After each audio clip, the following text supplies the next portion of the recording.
안녕하세요. 잠 못 드는 밤, 당신의 마음을 보듬어줄 따뜻한 지식 채널입니다.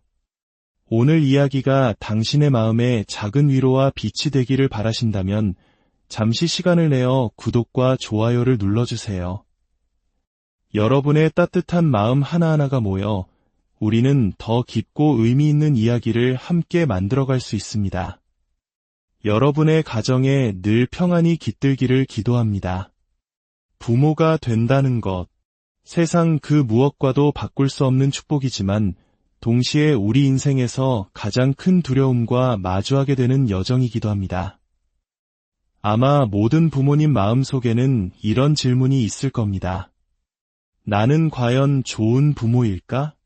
혹시 나도 모르게 내 아이에게 상처를 주고 있는 건 아닐까? 만약 당신이 이런 걱정을 하고 있다면 당신은 혼자가 아닙니다. 대부분의 부모들이 같은 두려움을 안고 살아갑니다. 오늘 우리는 그 두려움을 따뜻한 연민의 시선으로 바라보고자 합니다. 육아라는 망망대해에서 우리는 누구도 예상치 못했던 폭풍우를 만나곤 합니다. 책에서도 그 누구도 미리 알려주지 않았던 힘겨운 순간들 말입니다. 예를 들어 아직 말이 서툴러 답답한 마음에 아이가 당신을 꽉 깨물었을 때, 순간적으로 치밀어 오르는 아픔과 분노를 억누르며 아무렇지 않은 척해야 하는 그 찰나, 혹은 나와는 성격이 정반대인 아이를 보며 도무지 이해할 수 없어 답답하고 어떻게 다가가야 할지 막막하게 느껴질 때, 산후우울증으로 몸과 마음이 지칠 대로 지쳤는데 첫째 아이는 더 보채고 안아달라고 할 때, 아이에게 미안한 마음과 아무것도 해줄 수 없는 무력감 사이에서 괴로워할 때, 때로는 시부모님이나 장인, 장모님께서 당신의 육아 방식에 사사건건 개입하며 선을 넘을 때, 아이들 앞에서 표정 관리를 해야 하는 그 아슬아슬한 순간, 12살이 된 딸 아이가 친구 관계 때문에 몹시 속상해하며 우는데 어떤 말로 위로해야 할지, 어떻게 도와줘야 할지 몰라 함께 가슴 아파할 때, 가끔 아이가 장난으로 던진 말 한마디가 내 어린 시절의 가장 아픈 상처를 건드려 나도 모르게 이성을 잃고 폭발할 뻔한 적은 없으신가요? 독감에 걸려 꼼짝없이 누워있는데 내 살배기 아들이 계속 방에 들어와 엄마, 이제 다 나았어?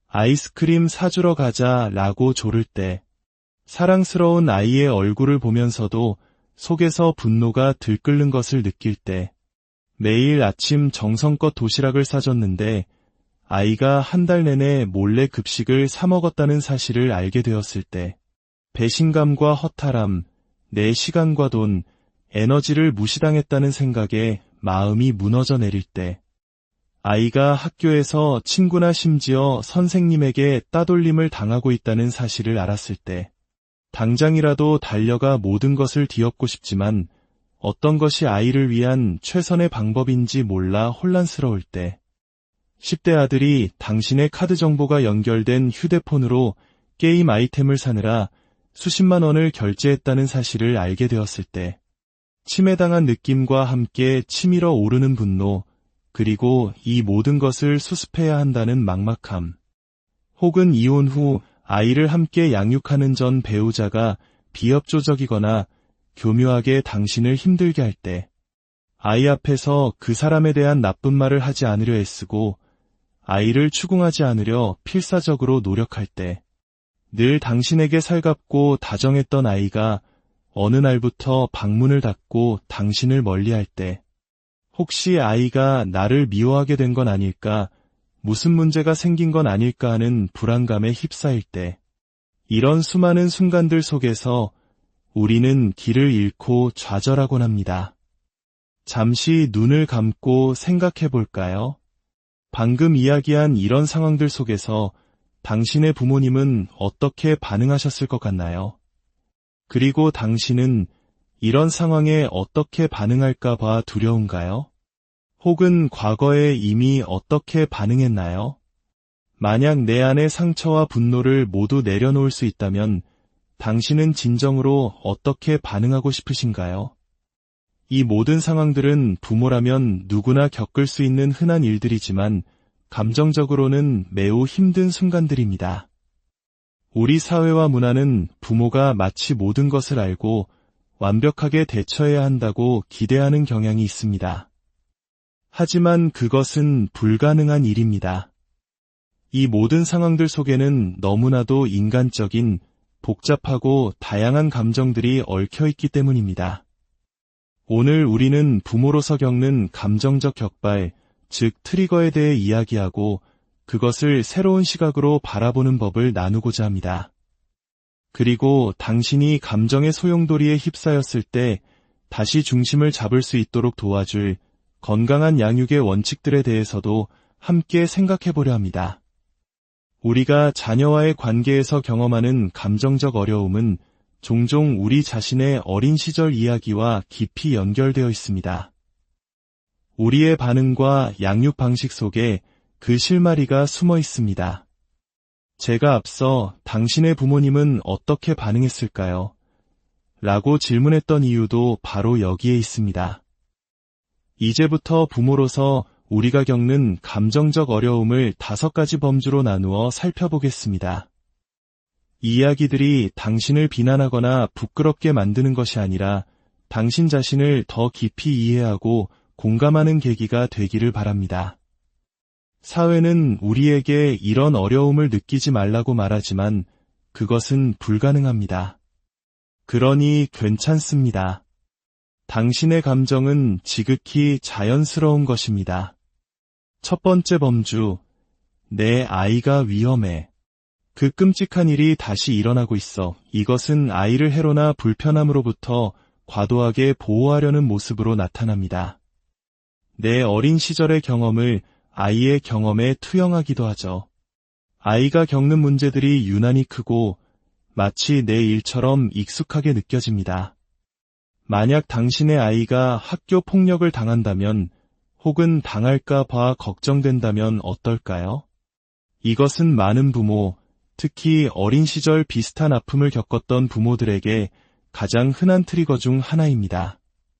우리의 몸은 순식간에 과거의 그 시간, 그 장소로 돌아가 극심한 고통을 다시 느끼게 됩니다. 물론 어떤 부모라도 자녀의 고통에 아파하겠지만 과거에 상처가 있는 부모는 그 일이 다시 일어나고 있다는 생생한 공포를 몸으로 느끼게 됩니다. 또 다른 예는 당신이 만약 분노를 자주 터뜨리거나 처벌적인 부모 밑에서 자랐다면 당신의 자녀에게 합리적인 한계를 설정해 주어야 할 때 오히려 당신 자신이 감정적으로 힘들어질 수 있습니다.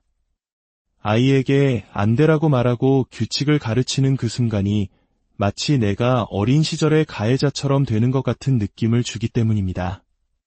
당신의 몸은 그 일이 다시 일어나고 있다고 착각하며 당신이 아이에게 정상적인 훈육을 하는 것과 아이가 학대당하는 것을 혼동하게 만듭니다. 두 번째 범주, 내 아이는 너무 많은 것을 누리고 있어. 세상 물정을 너무 몰라. 이것은 내가 아이에게 제공하는 것들에 대한 억울함이나 분노로 나타납니다.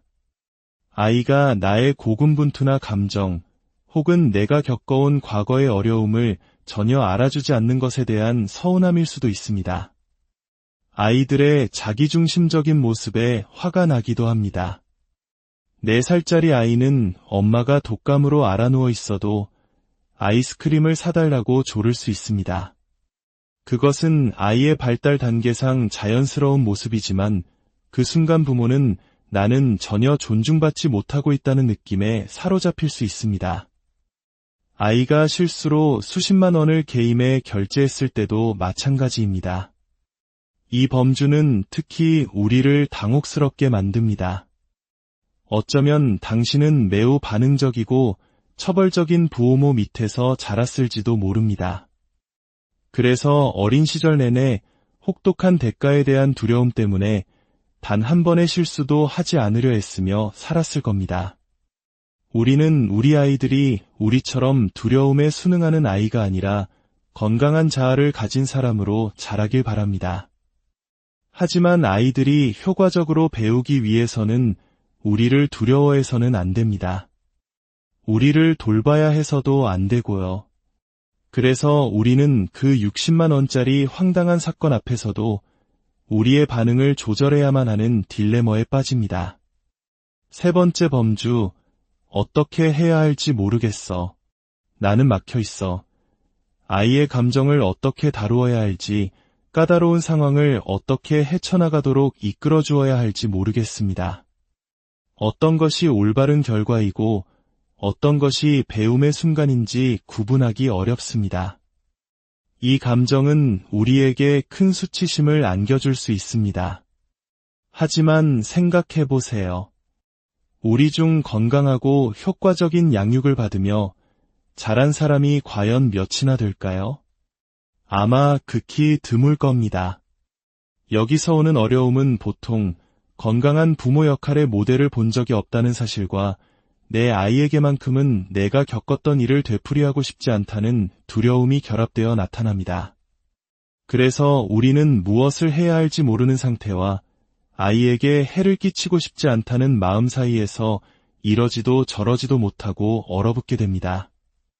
네 번째 범주, 아이와 어떻게 연결되어야 할지 모르겠어. 나는 아이를 지지하고 긍정해주는 것에 자신이 없습니다. 아이와 무슨 이야기를 해야 할지도 모르겠습니다. 아이와 함께 있는 시간이 어색하고 솔직히 말해 지루하게 느껴질 때도 있습니다. 그리고 그런 내 자신이 부끄럽습니다. 이것 또한 매우 어려운 문제입니다. 특히 어린 시절 정서적 방치를 경험했거나 부모님과 깊은 유대감을 느껴보지 못했다면 더욱 그렇습니다. 세 번째 범주와 마찬가지로 이것 역시 모델링의 부재에서 비롯됩니다. 우리 대부분은 아이 중심적인 가정, 즉 놀이와 발달에 초점을 맞춘 연결이 최우선이었던 가정에서 자라지 않았습니다. 그렇기에 아이들과 깊이 연결되는 방법을 모르는 것은 어쩌면 당연한 일입니다. 다섯 번째 범주, 부모라는 역할과 책임감 자체가 너무 버거워 나는 다른 사람들처럼 육아를 즐기지 못하는 것 같아 죄책감을 느낍니다. 부모가 된 후로 나는 완전히 지쳤고 세상에서 보이지 않는 존재가 된 것 같습니다. 나는 내가 진짜 어떻게 느끼는지 아이에게 들키지 않으려고 끊임없이 노력합니다. 나는 이 역할에 갇혀버린 것 같습니다. 이것은 정말 힘든 감정이지만 동시에 육아의 현실이기도 합니다. 보육교사나 산후조리사로 일했거나 혹은 형제가 많은 집의 장녀로 동생들을 돌보며 자란 경험이 없다면 대부분의 사람들은 부모가 된다는 것이 실제로 어떤 것인지 전혀 알지 못합니다. 여기에는 냉혹하지만 동시에 우리를 자유롭게 할 수 있는 진실이 하나 있습니다. 많은 사람들이 아이를 원했지만 막상 부모가 되어보니 그 역할을 좋아하지 않는다는 것을 깨닫게 된다는 것입니다. 우리는 이런 현실적인 인간의 경험에 대해 비난만 해서는 안 됩니다. 육아는 힘들고 극도로 감정을 자극하며 스트레스가 많은 일입니다. 물론 보람도 크지만 모를 땐 정말 모르는 겁니다. 특히 아이들이 어릴 때는 지저분하고 진이 빠지며 끝이 보이지 않는 일의 연속처럼 느껴질 수 있습니다. 하지만 우리가 어떤 지점에서 힘들어하는지 그 원인이 무엇인지 정확히 알게 된다면 그리고 우리 내면의 기대를 점검한다면 우리는 다시 일어서서 그 역할을 사랑하고 받아들이는 법을 배울 수 있습니다. 이제 당신이 감정의 소용돌이에 휩싸였을 때 다시 중심을 잡도록 도와줄 건강한 양육의 원칙들에 대해 이야기해 보겠습니다. 이 원칙들은 우리가 어디에 다시 초점을 맞춰야 하는지 알려주는 나침반이 되어줄 것입니다. 제가 각 원칙을 읽어드릴 때 당신의 어린 시절에는 이 원칙이 어떻게 부재했는지 그리고 그 부재가 지금 당신을 어떻게 힘들게 하는지 연결해서 생각해 보세요. 이 원칙들을 당신을 판단하는 잣대가 아닌 지침으로 받아들여 주세요. 아마 몇몇 원칙들은 유난히 당신의 마음을 아프게 찌를 것입니다. 바로 그 지점이 당신에게 가장 중요하고 당신이 노력해야 할 부분이라는 신호입니다. 첫 번째 원칙, 수치심으로부터 아이를 보호하기. 우리는 아이들이 과도한 수치심을 느끼지 않도록 보호해야 합니다. 그 수치심이 우리에게 그랬던 것처럼 아이의 평생에 남지 않도록 말입니다. 배움의 과정에서 저지르는 평범한 실수들이 부정적인 자아상으로 이어져서는 안 됩니다. 우리에게도 그랬던 것처럼요. 우리와 마찬가지로 아이들도 수치심을 느낄 때는 아무것도 배울 수 없습니다. 두 번째 원칙, 아이가 감당할 수 없는 어른의 감정에서 지켜주기. 어른의 감정은 특히 어린 아이들에게는 너무나 크고 압도적입니다. 우리가 감정 조절에 실패했을 때 우리의 감정은 아이에게 거대한 소음처럼 들립니다. 아이들은 우리가 스스로의 감정을 책임지고 통제할 때, 그리고 우리가 화가 났을 때조차도 사랑은 여전히 존재한다는 것을 알 때 안전하다고 느낍니다. 우리의 반응을 살피고 감정을 통제하며 동시에 아이에게 도움이 되어야 한다는 것. 정말 어려운 일이지만 이것이 우리가 나아가야 할 목표입니다. 세 번째 원칙, 아이의 발달 단계를 최우선으로 생각하기. 스트레스와 어려움이 닥쳤을 때 우리는 아이를 그 나이에 맞는 발달 단계의 존재로 보고 있나요? 아니면 배려심 없는 작은 어른으로 보고 있나요? 감정이 격해지면 우리는 보통 후자처럼 아이를 봅니다. 우리는 항상 아이의 발달 단계를 염두에 두고 우리의 좌절감을 가르침의 순간으로 전환해야 합니다. 아이들은 인간이 되는 법을 배우고 있고 좋든 싫든 우리가 바로 그들의 선생님입니다. 네 번째 원칙, 친밀함은 건강한 경계 안에서 이루어져야 한다. 우리는 아이들 앞에서 다른 사람을 험담하거나 비난하지 않습니다. 특히 아이의 삶에 중요한 다른 한쪽 부모에 대해서는 더욱 그렇습니다. 우리는 아이들이 우리의 감정적 지지 시스템이 되도록 만들지 않습니다. 왜냐하면 우리가 아이들을 위해 그 자리에 있어야 하기 때문입니다. 우리는 실제로 신뢰할 만하게 행동함으로써 아이들이 우리를 신뢰하게 만듭니다. 아이들은 놀라울 정도로 똑똑해서 우리가 어떻게 행동하는지 모두 지켜보고 그 행동을 흡수합니다. 다섯 번째 원칙, 아이를 위한 자원이 되어주기. 우리가 안전한 존재일 때 아이들은 우리에게 찾아옵니다. 우리가 모든 답을 알 필요는 없습니다. 하지만 아이들이 우리에게 올 수 있는 공간을 만들어 주어야 합니다. 만약 아이들이 우리에게 온다면 그것은 우리가 그들에게 안전한 사람이라는 가장 큰 증거입니다. 아마 당신의 어린 시절과는 매우 다른 모습일 겁니다.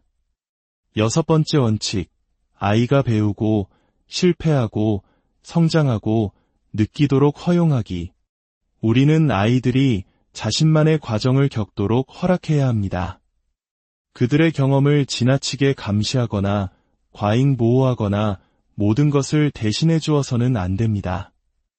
우리 자신의 불안한 어린 시절 때문에 아이들을 보호하려는 마음이 오히려 아이의 성장을 막는 또 다른 형태의 역기능이 될 수 있습니다. 우리는 아이들이 어려움을 스스로 헤쳐나가도록 도와주어야지 어려움을 없애주어서는 안 됩니다. 일곱 번째 원칙, 권위와 인기 사이의 균형. 건강한 부모는 권위를 유지하지만 권위적이 되지는 않습니다. 건강한 부모는 아이에게 사랑받고 싶다는 욕심 때문에 아이의 잘못된 행동을 묵인하지 않습니다. 아이들은 일관성 있는 누군가가 자신을 지켜보고 자신을 위해 좋은 결정을 내려줄 때 안전함을 느낍니다. 어린 시절 방치되었던 경험이 있다면 정해진 시간에 자라고 말해주고 학교 생활에 관심을 가져주는 부모를 얼마나 갈망했는지 떠올려 보세요. 제가 말하는 권위는 바로 그런 것입니다. 여덟 번째 원칙, 좌절과 약간의 단절을 받아들이기. 관계는 지저분할 수 있고 아이들은 우리에게 화를 낼 수 있습니다. 그것은 정말 힘든 일입니다. 하지만 건강한 부모는 그럴 수 있다는 것을 인정하고 아이에게 공간을 허락해 줍니다. 모든 관계에는 친밀함이 차오르고 빠져나가는 자연스러운 흐름이 있기 마련입니다. 9번째 원칙, 개인적으로 받아들이지 않기. 아이들은 자아를 발달시키고 있습니다. 힘을 시험해보고 변덕을 부리기도 합니다. 특히 10대 자녀가 있다면 더욱 그렇습니다. 우리는 그것을 허용하고 개인적으로 받아들이지 않을 필요가 있습니다. 아이들은 거짓말을 할 수도, 무례하게 굴 수도, 반항할 수도 있습니다. 이 모든 것이 가르침의 순간입니다. 아이가 무례하게 굴었을 때 분노를 터뜨리는 것과 그 행동이 나에게 어떤 영향을 미쳤는지 차분하게 설명해 주는 것은 전혀 다릅니다. 아마 당신의 어린 시절에는 전자의 경험이 더 많았을 겁니다. 10번째 원칙, 안전한 아이들은 때로 버릇없어 보일 수 있다. 안전하게 자란 아이들은 저처럼 두려움과 수치심 속에서 자란 어른들의 눈에는 특권을 누리는 것처럼 보일 수 있습니다. 아이들은 아이들이고 때로는 다른 사람에게 무심하고 생각 없어 보일 수 있습니다. 그것은 극단적인 이기심이 아니라 발달 과정의 일부입니다.